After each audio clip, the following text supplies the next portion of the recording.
You just bought a new game. What are you gonna do with it? Everything.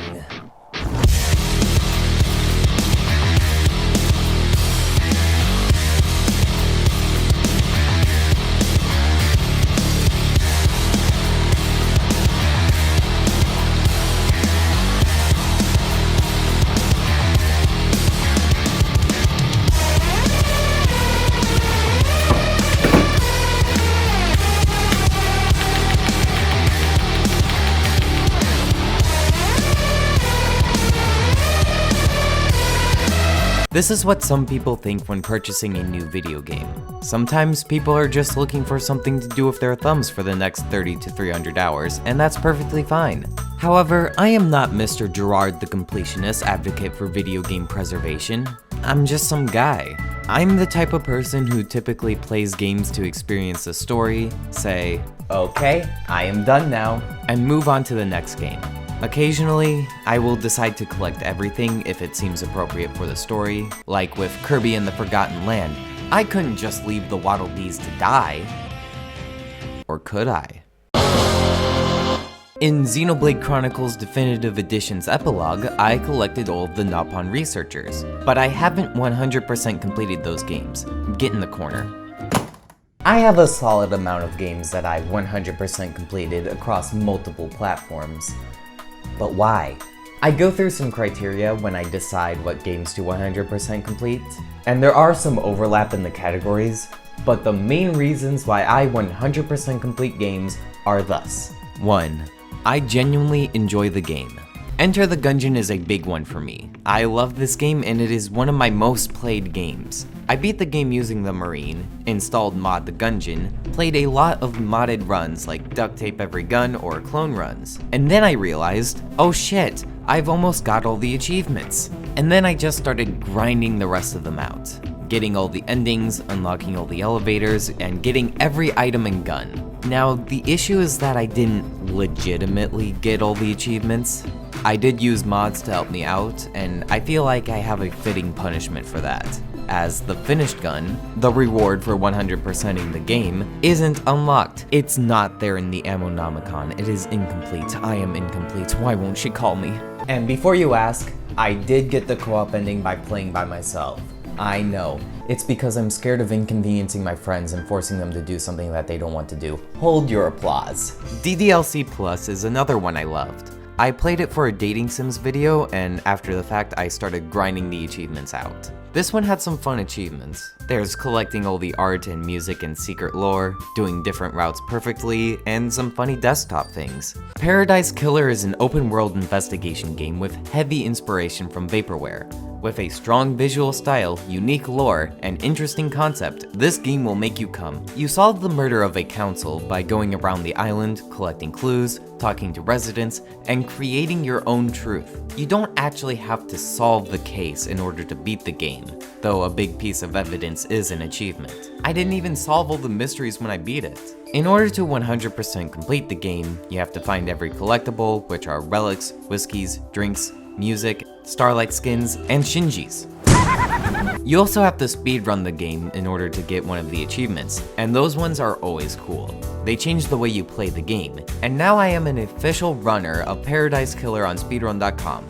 No autographs, please. Papers, please. This game is about checking paperwork at the border of a communist country, and it is really good. The achievements are for helping specific people and receiving a token and getting all the endings, which brings us to the next reason, 2. That's what you're supposed to do. The kindergarten games are time management puzzle games. Where the fuck is my save data? You play as a kindergartner and do things like play house, murder, and witnessing the horrors. And the idea is to get every possible ending. If you want to go further, you collect all the Moemon cards and get the secret ending, but they want you to 100% the game. The Pedestrian is a puzzle platformer inspired by signs you would see on the street or by the bathroom, and I didn't even realize I 100%ed the game, I just played through it normally. Pac-Man World Re-Pac is a good 3D platformer, and the levels are designed in such a way where the fun is collecting everything. meaning the game would be as short if you didn't. The only trouble I had was with the high score. I thought it was a cumulative point thing, like every point I got counted. It's actually a collective of all the high scores of each level, so I had to replay a few levels perfectly to get that. But I did. Who's the loser now, Jimmy from middle school?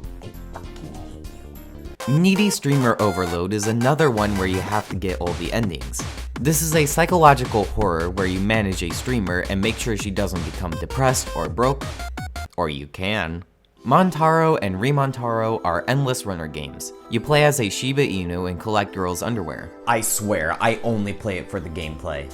Most achievements just have you play the game for long enough with a few secret menu things. All Picross S games I've played, I've completed. You get this medal where you complete all the puzzles without assistance. I know I also completed Hatsune Miku Logic Paint S and Murder by Numbers. That includes Picross Love, by the way.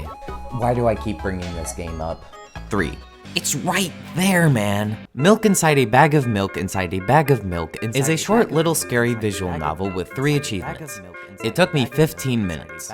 It's really good though. It's $1 on Steam, so I do suggest that you give it a chance.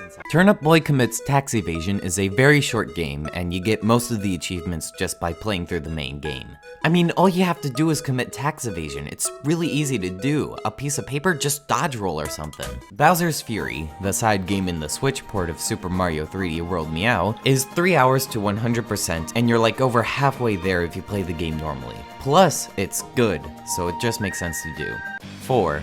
Spite. Succubus with Guns. This is a lazy, asset-stealing arena shooter, and it is just a stupid and bad game. It takes 3 hours to 100%, but it's not good, so it doesn't make sense to do. Exit the Gungeon is the less good sequel to Enter the Gungeon, where you leave. It's a fine game, turning from a roguelike to a 2D arena shooter. I just found it to be a lot easier than Enter, and not as good. Probably because of the genre change. Maybe because it was originally released for Apple Arcade, so it was designed with phones in mind. It's just a very disappointing sequel. It took a fraction of the time to 100% complete than Enter, and I found that a lot of the hats to be very grindy to get. 5. Hyrule Warriors Age of Calamity. I don't know why I did this. I originally wanted to do a video where I ranked all the characters, but I don't think I needed to 100% the game to get every character. I've enjoyed the other Warriors games I've played, but I have never felt the need to 100% those. I even bought the DLC and I didn't complete that. Why did I do this? Those are the main few reasons why I would personally 100% complete a game. They aren't the only reasons somebody would. I doubt that any sane person would have Hyrule Warriors Age of Calamity as one of their reasons. But that just could be how they play their games, squeezing out every possible second they can, or just wanting to raise that gamer score. But out of all the games I have, there are still a few that I'm interested in 100%ing. Super Mario 3D World Meow. I played this on both the Wii U and Switch, though I think I lost my save data on the Wii U. Oops. But I got every green star and got to the top of the flagpole with every character, and I realized they probably intended you to do this with friends and not replay each level 5 times. Oops. And I managed to do that with every level except Champion Road. Now you see, I'm bad. I did attempt this level, I've even done it with friends before. But I guess they're just not gamer enough, and neither am I, because I can't do it. A Hat in Time is a delightful 3D platform. Don't look at that! I 100%ed the base game and the DLC, and even played a little bit of the Death Wish levels, which take base game levels and make them incredibly difficult. The one thing stopping me, outside of the insane difficulty, is the fact that the Switch port takes 3 years to load. So if I wanted to, I would have to play through the whole game again. And I may do that, but I may not. Oh, what a mischievous little man I am. Carry on. I'm 2 achievements away. It's right there. Come on, man. One shot? I guess? This is a really good game. I opened it up and had my first major mental breakdown. It's awesome. Although in order to 100% it, I have to replay the game. And that kind of devalues the experience and the entire point of one shot, that you only have a singular chance. Though of course I'm replaying it to get footage for this video, so I might just end up getting all the achievements anyway. Same thing can be said with Milk Outside a Bag of Milk Outside a Bag of Milk is a sequel to the first Milk Bag game. It's longer, has a new art style, and I basically have to play through the game again with achievements in mind in order to 100% it. The Binding of Isaac Rebirth. This one is a pipe dream because even though I'm decently good at the game and I really do enjoy playing it, there is also 637 achievements. Dude, I have 54 achievements and only unlocked 8%. No wonder Isaac is always crying. Isaac, we hate you. Celeste is the best game ever, never mind, I hate it.